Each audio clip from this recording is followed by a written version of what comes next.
fa fuñ toll di jooy ndox nga xam ne Macky Sall dafa doon ñëw rek duñu wax naxee mbaay inondation yi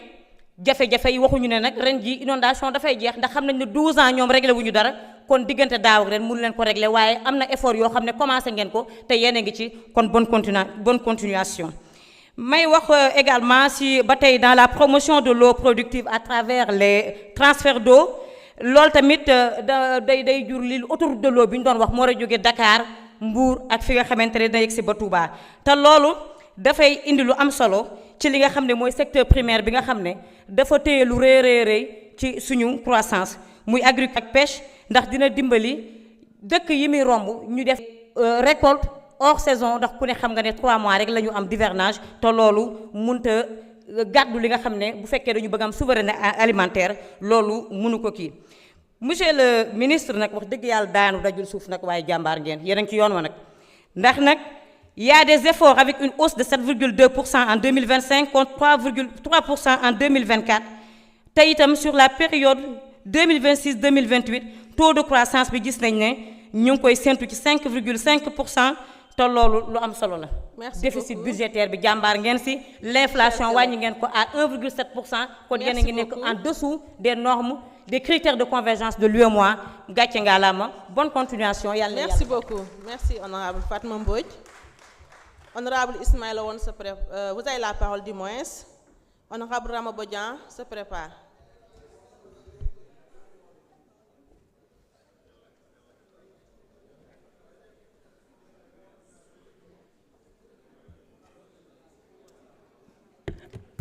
Madame la Présidente, Monsieur le Ministre,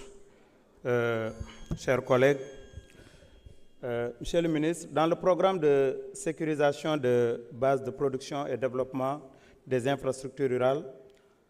la baisse de 50% de transfert en capital pour le projet de réhabilitation et l'extension des périmètres irrigués villageois, PIV de Podor, passant de 600 millions lors de la loi de finances initiale à 300 millions de francs CFA pour la loi de finances rectificative soulève en effet une sérieuse interrogation. Pouvez-vous nous expliquer les raisons de cette baisse pour un département à fort potentiel agricole? La réduction des investissements dans un département qui compte plus de 140 hectares de terres irrigables, dont seulement 27 000 hectares sont aménagés, constitue un frein à l'atteinte de l'autosuffisance alimentaire, qui est un des objectifs phares de notre gouvernement. Je profite de cette tribune pour lancer un appel afin que l'aménagement des périmètres irrigués soit multiplié. Dans le cadre, sur le plan d'environnement, dans le cadre du programme national de lutte contre la déforestation et la dégradation des terres, il est préoccupant de constater que les dépenses allouées en biens et services pour le département de Podor ne s'élèvent qu'à 6 852 000 francs CFA. Pourtant, le département de Podor couvre 7% du territoire national et subit de plein fouet, les effets de la désertification et du changement climatique avec des températures avoisinant les 50 degrés en période de forte chaleur. Face à l'ampleur de la menace, nous appelons à une augmentation significative du budget alloué au département de Podor. Sur le plan de la connexion, je pense que le département de Podor souffre de problèmes de connectivité dans certaines zones. À Ndiaye Pendao, là où le président était parti la fois passée, il n'y a pas de connexion. C'est très difficile d'avoir l'Internet ou même le téléphone. À Djarengel, dans l'île Amorphile, je pense qu'il faut prendre en compte ces préoccupations. Je vais prendre 1 minute par devoir de vérité. Parce que dafa am ku fi taxaw sank attaqué ministre de la Santé. Man j'étais son chef de cabinet pendant 7 mois et par devoir de vérité am na loo xam ne foog ma leeral ko. Dañoo ñëw ministère de la Santé fekk fa ministère de la Santé boo xamante ni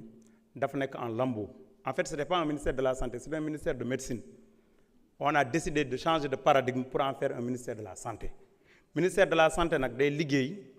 ci ay anam yu bari ci ay prévention yu bari looloo tax bu ngeen xoolee am nay programme yu bari yu nekk di mettre en place.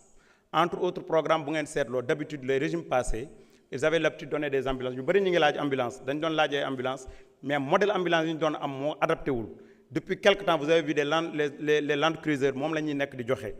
Donc yooyu, il faut que ñu bàyyi ci xel. Et dans les mois à venir, vous verrez qu'en termes d'ambulance, il y aura beaucoup de dotation. Donc j'avais énormément de choses en termes de projets pour répondre et ramener la vérité. Malheureusement, le temps ne le permet pas. Merci beaucoup. Madame la Présidente Ramatoulaye Bodian, la parole est à vous. Honorable Ousmane Diouf se prépare.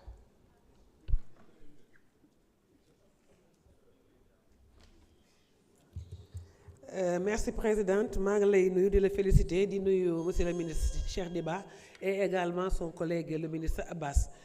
di nuyu samay collègues di wax ni au ministre des Finances ñu ngi leen di féliciter les 54% qui ont porté ce projet savent ce que vous avez fait et ils n'ont jamais douté. Les 2% et 1% aussi savent ce que vous avez fait, ils le constatent. Par contre, les 35%, ils aiment bien se voiler la face. Ils n'ont que ça à faire. Mais le Sénégal entier sait que vous êtes en train de travailler. Je les féliciter bu baax a baax. Chers collègues, tapale baaxul. Tapale dafa baaxul, sos tamit baaxul. Dafa am benn député buy wër temps yi ci Facebook bi réseaux sociaux di wax ne ñun ñoo mën tàppale député boobu dafa am 6 voitures la ma si jaaxal mooy si am na ci benn voiture ba xamante ni sëram turu sëram moo fa nekk ma bëgg na ngeen laaj ko nag lan la parce que si jub-jubal jubbanti la ñu nekk toujours si jub-jubal jubbanti bi monsieur le ministre maa ngi lay wax ni le maire Aliou Ndoye avait écrit une lettre ci conseil bi pour wax ni le maire Barthélémy Diaz dafa nekk di luubal alal askan bi ay 500 millions et poussière et en plus le maire Barthélémy Diaz daf fi defar ay toilettes yoo xamante ni à hauteur de 10 millions toilettes yi kenn utilisé ko yàqu na ma bëggoon nag je vous exhorte vraiment à envoyer non nous exigeons de vous d'envoyer vos commissaires de la finance parce que dañoo bëgg xam lan moo fa ne boo fa jógee nga dem ci Aliou Ndoye boo fa jógee nga dem ba Agnam boo paree na nga def le territoire en entier parce que dañoo bëgg xam ñu nekkoon fii ay maire lan lañ daan def ci askan sa Sénégal. Monsieur le ministre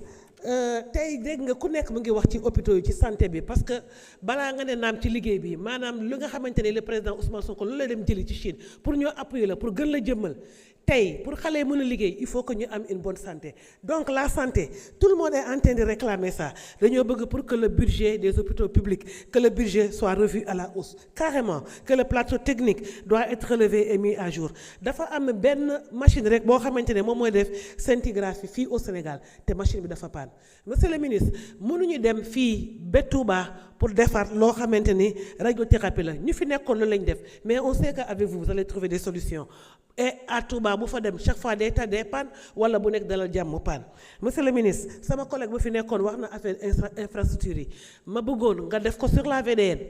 des parcelles parce que l'ancien ministre Mansour Faye dafa extrapoler budget bi dafa extrapoler moom facture bi mu fi defoon dégg nañu wax ni Macky Sall moo fi def effectivement def na waaye lu ci bëre daf ci am loo xam ne daf ko duubal ma bëgg passaxali mu dem ba Sébikotane parce que waa Sébikotane ñu ngi koy laajte mais également lu ma bëggoon mooy di wax ni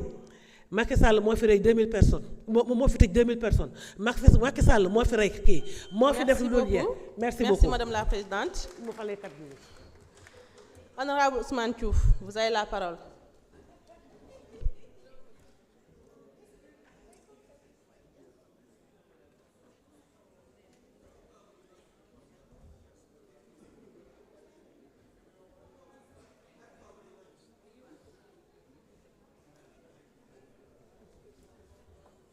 Merci Madame la Présidente. Monsieur le ministre, mes chers collègues, tàmbali gi may tàmbali sama kàddu sant leen la gërëm leen la massawu leen. Vous avez toutes nos félicitations parce que li leer mooy j'ai beaucoup apprécié métaphore bi nga xam ne moom nga ñu jox ci nit kooku nga xam ne dafa daal di taxaw ci leket ba pare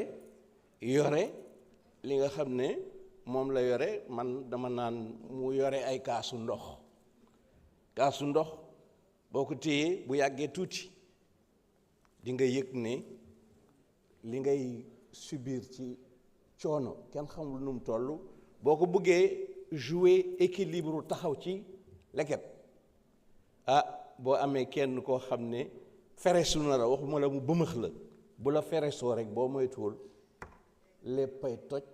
ndox ma wasaaroo donc loolu c'est un avertissement